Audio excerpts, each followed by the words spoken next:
Well, today I thought I'd do a little video on these little weed trimmers, weed whackers, grass trimmers, whatever you want to call them, and also like your mini tillers and all those little tiny small engines like that. Um, this is another one that I've picked up for free at a garage sale because it doesn't run. I just had a little 24cc Craftsman right down here. Nice trimmer, nice shape, but it would not run. So the guy's like, yeah, if you can do something with them, take them. You can have them. Because he's not going to take them to some service shop and pay $50, $60 to have them worked on to get them fixed. Or who knows, there's always a chance that it's something else. So you don't want to spend $50 on the thing and then it still doesn't run. So they're throwing them away and going back to their local home center or whatever and buying another one. But we could save a whole lot of headaches if we would take the time and go down and get a little seafoam down at Napa, whatever, Fleet Farm, whatever you have around that sells seafoam. And also, when you're buying your gas for mixing gas in them for the two strokes, go buy non-oxygenated premium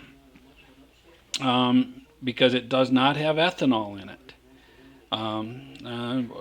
We're corn farmers. We raise corn. I'm all for ethanol. It's great. The engines run fine on it. They run good on it. But in these small carburetors, there's little parts in here, little diaphragms. And I don't know exactly what that thing is made out of. It's neoprene or what it is.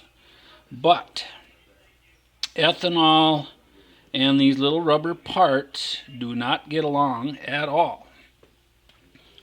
The ethanol will eat away at that stuff. It will disintegrate it. I'm sure if you've looked on your weed trimmer or whatever at some point and, oh, the gas line is broken off, or you bump it and it cracks. After a while, that stuff just kind of eats away at that stuff to the point where it basically gets so brittle that it won't work, or it'll actually, just disintegrate completely. So, that's the same with these primer bulbs. Most of these have a little primer bulb on now, so you can give them 4 or 5, pumps to get the gas going before you start them up. It'll eat those up too. So one day you'll push that and that thing will crack. And that's from the ethanol. It's, it doesn't like these parts. So this is a diaphragm out of this carburetor. This is a little Walbro carburetor. And this is basically the little fuel pump of the thing. And that part in here, I took it out and it shot. But when you take this out and you look at it, and well, there's no holes in it, it's not cracked, it doesn't look like there's anything wrong with it because it looks like it's in perfect shape. Sometimes you see them, they're cracked and stuff, but this one looks fine, but it's shot. And I'll show you why. Because that ethanol has eaten away, and it hasn't, I shouldn't say eaten away, but it is starting to destroy the material that this thing is made out of. This thing should be nice, soft, pliable, stretchy, rubbery type stuff. But when I move this, and this little thing is supposed to pump front to back, and that thing is just supposed to sit in there and do like this, bounce up and down, and that's what runs the gas.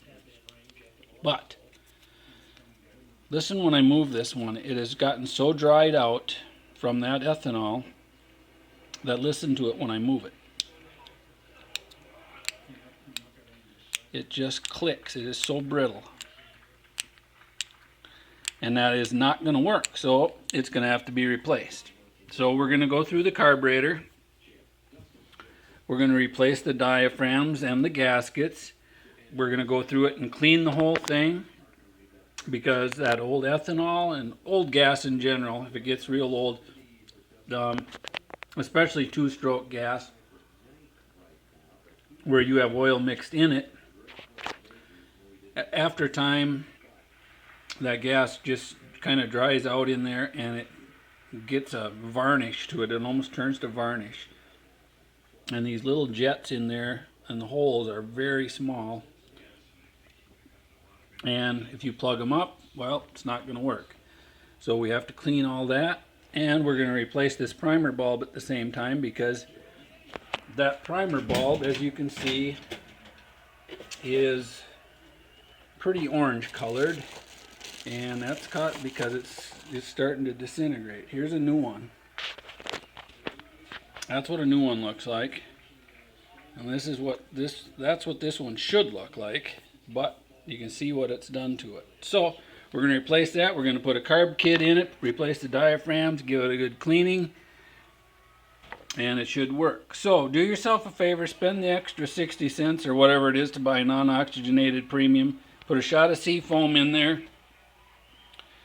It'll run a lot better. Beginning of the season, dump that old gas out and start with fresh. And maybe you won't be going to the local home center every 3-4 years or whatever buying a new weed whacker for $200 when you could have, saved yourself a whole bunch of headaches by spending 60 cents on some better gas. So hopefully that little bit of advice will help you out. Or if you got a weed whacker that's having trouble now, you probably got a pretty good idea what's wrong with it.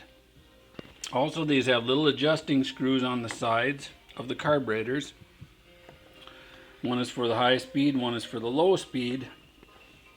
And the newer ones now pretty much have a little cap over them so they can't be adjusted. Maybe some yet you can't adjust at all. Maybe some you can just turn them up, eighth of a turn, quarter of a turn, whatever.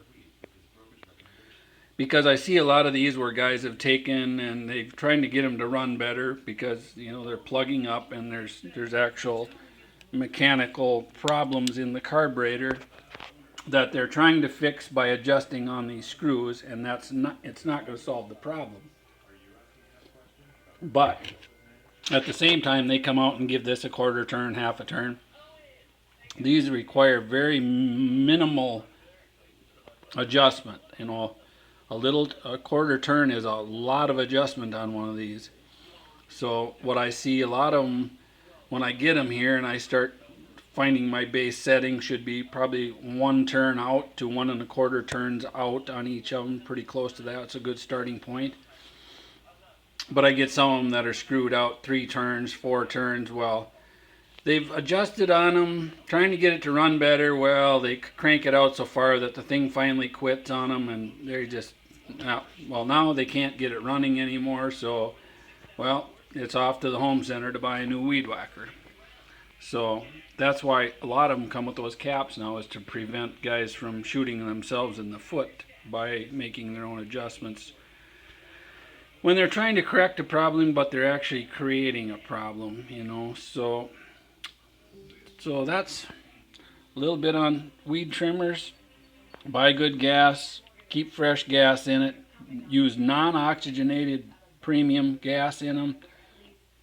They'll like it, and you'll be a lot happier too when you got to go out and do your weed trimming and the thing starts up instead of sitting there all afternoon cranking on it or whatever, or going spending another couple $100. So there you go. Thanks for watching.